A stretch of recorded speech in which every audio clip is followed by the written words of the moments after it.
और चलिए सीधे रुक करते जामडोली का, क्योंकि आज से बीजेपी की भी बाड़ेबंदी है और जामडोली में ही होटल है जहां पर ये सभी बीजेपी विधायक रुकेंगे। पहली बस यहां पर पहुंची है, तस्वीरें आपको दिखा रहे हैं। आप देख सकते हैं तस्वीरें जहां सब एकत्रित 2 बजे के करीब हो गए थे विधायक और 4 बजे के करीब कहा जाता कि बस यहां से रवाना होगी और 5 बजे के करीब कहा जा रहा था कि ये बस जामडोली पहुंच जाएगी। और ये पहली बस है जो जामडोली पहुंच चुकी है और ये वो होटल है जहां पर ये बीजेपी के सभी विधायक रहेंगे, जिन्हें जहां 3 दिनों तक इन्हें प्रशिक्षण दिया जाएगा। और इससे पहले भी जब राजेंद्र राठौर से बातचीत हुई थी, उन्होंने कहा कि ये बस है जिसमें 37 हम विधायक जा रहे हैं, बाकी 2 बसें और, यानी कुल 3 बसों में सवार होकर विधायक यहां पर पहुंचेंगे। पहली बस है जो कि जामडोली पहुंच चुकी है। जामडोली के देवी रतन रिजॉर्ट में विधायकों के रुकने का पूरा इंतजाम रहेगा और इसी रिजॉर्ट में 3 दिनों तक मौजूदगी रहेगी इन सभी विधायकों की, जहां पर इन्हें प्रशिक्षण दिया जाएगा। हालांकि जब बाड़ेबंदी की बात की जाती है तो उनका कहना है कि बाड़ेबंदी बीजेपी में नहीं होती है, बीजेपी में प्रशिक्षण दिया जाता है और यही वजह है कि हमने कोई शुरुआती तौर से ही सब कैद नहीं कर लिया अपने विधायकों को। अब क्योंकि 2-3 दिन बचे हैं तो प्रशिक्षण भी जरूरी है और इसलिए प्रशिक्षण के लिए ही सभी विधायकों को एकत्रित किया जा रहा है। सीधे रुक करते तस्वीरें हम आपको दिखा रहे थे। ऐश्वर्य भी लगातार मौजूद है जामडोली में। ऐश्वर्य, पहली बस वहां पर पहुंच चुकी है।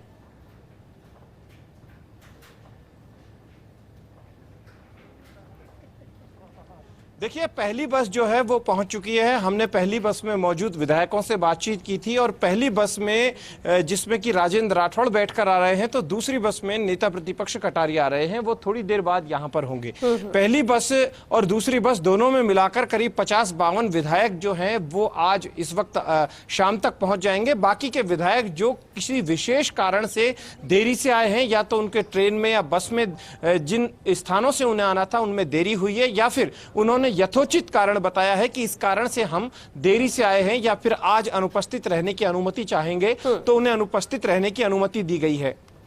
लेकिन इस वक्त अंदाजा यही लगाया जा रहा है, या फिर इस बात का पूरा भरोसा भी है बीजेपी को कि लगभग कल तक सारे विधायक यहां पर आ जाएंगे, क्योंकि कल के सत्र जो होंगे वो बड़े महत्वपूर्ण सत्र होंगे। हालांकि यहां पर किसी की एंट्री नहीं है, ये जो मुख्य दरवाजा है यहीं से बाड़ेबंदी शुरू हो जाती है। यहां पर सिर्फ जो यहां पर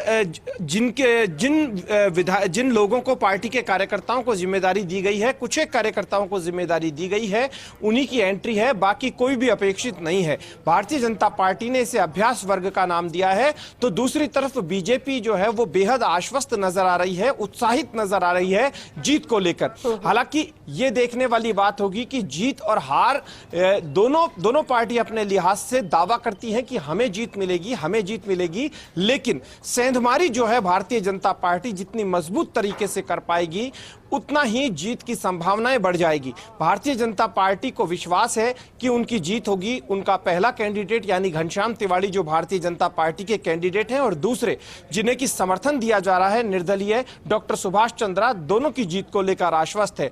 तो दूसरी तरफ आज के 2 दिन से लगातार जो खास तौर पर राजनीतिक गलियारों में देखा जा रहा है, विधायकों की गिनती आम लोग भी करते हैं और आम कार्यकर्ता भी करते हैं। दोनों ही कैंप जो है, चाहे भारतीय जनता पार्टी के कैंप हो या फिर कांग्रेस का कैंप हो, दोनों ही कैंप में नजर इस बात पर लगाई जा रही है कहां पर कितने विधायक पहुंच गए हैं और कौन से विधायक पर पूर्णतया विश्वास है और कौन सा विधायक जो है डुलमुल हो सकता है, यानी कि दूसरी पार्टियों के विधायक या फिर निर्दलीय विधायक, उन विधायकों की क्या स्थिति रहेगी, इसको लेकर हर एक व्यक्ति की नजर है। इस बार इस बात में कोई संशय नहीं है कि इस बार का राज्यसभा चुनाव बेहद रोचक हो चला है और ये रोचक और भी ज्यादा हो सकता है जब रिजल्ट आएंगे। रिजल्ट में क्या कुछ रहता है ये देखने वाली बात होगी, या फिर कुछ जिसको लेकर उम्मीद दोनों ही पार्टियां लगा रही हैं, उनमें से कौन सी पार्टी की उम्मीद जो है वो पूरी होगी। श्वेता, ऐश्वर्य, देखिए आज से शुरू हो गई है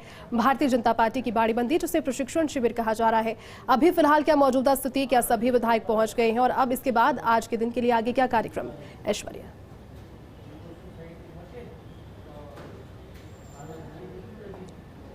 देखिए जयती, भारतीय जनता पार्टी की जो बाड़ेबंदी है वो आज से शुरू हो चुकी है, जिसे कि अभ्यास वर्ग प्रशिक्षण शिविर का नाम भारतीय जनता पार्टी की ओर से दिया गया है। यहाँ भारतीय जनता पार्टी के प्रदेश कार्यालय से 2 बसों के द्वारा विधायकों की रवानगी हुई। उन दोनों बसों में एक बस में गुलाब चंद कटारिया तो दूसरी बस में राजेंद्र राठौड़ मौजूद रहे। लगभग 64 विधायक जो है वो अभी तक पहुंच चुके हैं। कल से जो कार्यक्रम हैं वो बड़े महत्वपूर्ण है, क्योंकि भारतीय जनता पार्टी की इस बाड़ेबंदी में राज्यसभा चुनाव की प्रोसेस विधायकों को सिखाई जाएगी। डमी वोटिंग की प्रोसेस भी चलती है। ये तमाम प्रोसेस होंगी, लेकिन इन सब के अलावा जो सत्र होंगे उन सत्रों में नरेंद्र सिंह तोमर, जो कि राज्यसभा चुनाव के राजस्थान प्रभारी हैं, वो संबोधित करेंगे। तो दूसरी तरफ अरुण सिंह, जो प्रदेश प्रभारी हैं, वो संबोधित करेंगे। दोनों नेता कल जयपुर पहुंचेंगे। बाकी अन्य प्रमुख नेताओं में वसुंधरा राजे, सतीश पूनिया, गुलाब चंद कटारिया, राजेंद्र राठौड़, चंद्रशेखर और इनके अलावा पार्टी के वरिष्ठ नेता हैं, वो संबोधित करेंगे। इस पूरे आयोजन जो लगातार चलेगा बाड़ेबंदी का, जिसे अभ्यास वर्ग का नाम दिया गया है, ये लगातार नियमित रूप से सत्र वाइज चलेगा। यानी सुबह करीब 10 बजे के आसपास से सत्र शुरू होंगे और शाम तक चलेंगे, जिसमें भारतीय जनता पार्टी ने जो प्लानिंग की है उसमें संगठन संरचना के कार्य जो है उनको लेकर चर्चा की जाएगी। प्रधानमंत्री नरेंद्र मोदी की जो योजनाएं हैं उन योजनाओं को लेकर भी खास तौर पर सत्र किए जाएंगे, जिसमें कि प्रधानमंत्री ने लगातार 8 सालों में क्या देश को दिया है और राजस्थान को क्या मिला है, इस विषय पर भी चर्चा की जाएगी। अन्य विषयों की यदि बात करते हैं तो राजस्थान की कांग्रेस सरकार के खिलाफ भी यहां पर चर्चा होगी, जिसमें कि कांग्रेस ने राजस्थान को क्या नहीं दिया, भारतीय जनता पार्टी किन चीज़ों की उम्मीद लगाकर बैठती थी और आम जनता है उसे क्या चाहिए और क्या नहीं मिला, कौन कौन सी वादा खिलाफी हुई, इनको लेकर भी यहाँ तफसील से बातचीत होगी। मंथन का दौर चलेगा और इसे कहा जाए तो इसी दौरान जब राज्यसभा चुनाव में विधायकों की बाड़ेबंदी होगी तो इस दौरान चूंकि पार्टी के संगठन महामंत्री चंद्रशेखर भी होंगे, तो संगठन के और अन्य कार्यक्रमों को लेकर भी चर्चा होगी।